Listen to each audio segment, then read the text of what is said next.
So another problem for chapter 8 is determining diamagnetic or paramagnetic. So number 67 in the back of the book, we have parts A and C.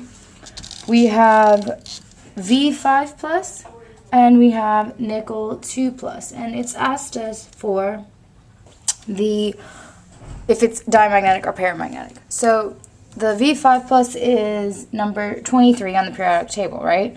So we are going to, if we wrote out the electron configuration just for regular V, it's going to be the noble gas before it, which is argon. And then we follow it across, and we're going to get 4s2 and 3d5.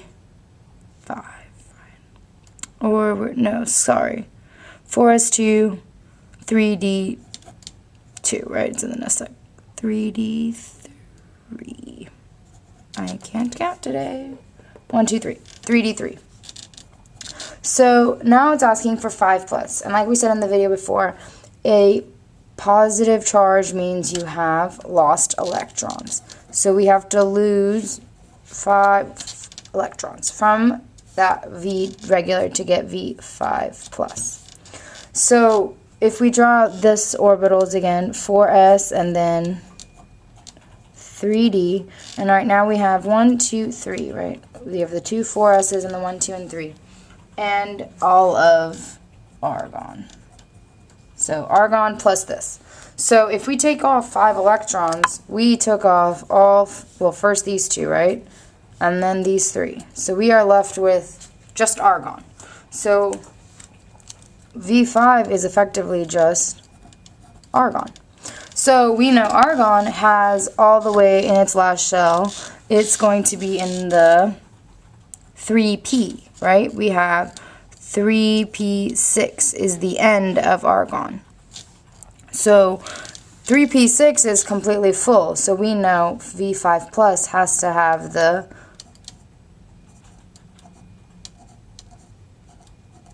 it has no unpaired electrons, so we know it is diamagnetic. Right. So once again, we start off with just the regular neutral atom, and we give it its 5 plus charge, and that effectively makes V all the way to argon. So we then know that anything that's a noble gas has a full P shell, and that makes it diamagnetic. Now let's look at nickel. Nickel 2 plus is number, where did it go on the periodic table? 28. So it's in the same row, but we have to give it a 2 plus charge. So once again, we're going to find regular nickel, neutral nickel, and that's electron configuration is argon, 4s2, 3d, let me count it right this time. We have 3d8. So that is nickel on the periodic table. Now, remember, 2 plus means we lost 2 electrons. So let's draw out its last shells. We have argon, and then we have the 4s and the 3d. So the 4s get filled, and then we have 8. 5, 6, 7, 8. Now, to make nickel 2 plus, we are going to take off the 2 electrons, and which 2 are going to get removed? The 4s, right? Because 4 is greater than the 3, and the 4s is, you have to remove the outermost shell first, and that is going to be the 4. So we're going to remove these 2, and we're going to end up with 4s0, 3d10. 4s0, 3d, still 8.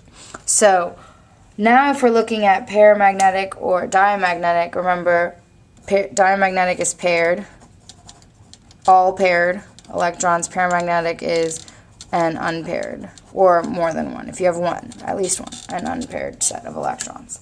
So 3d8 we know has these 2 right here unpaired. So that makes nickel 2 plus paramagnetic.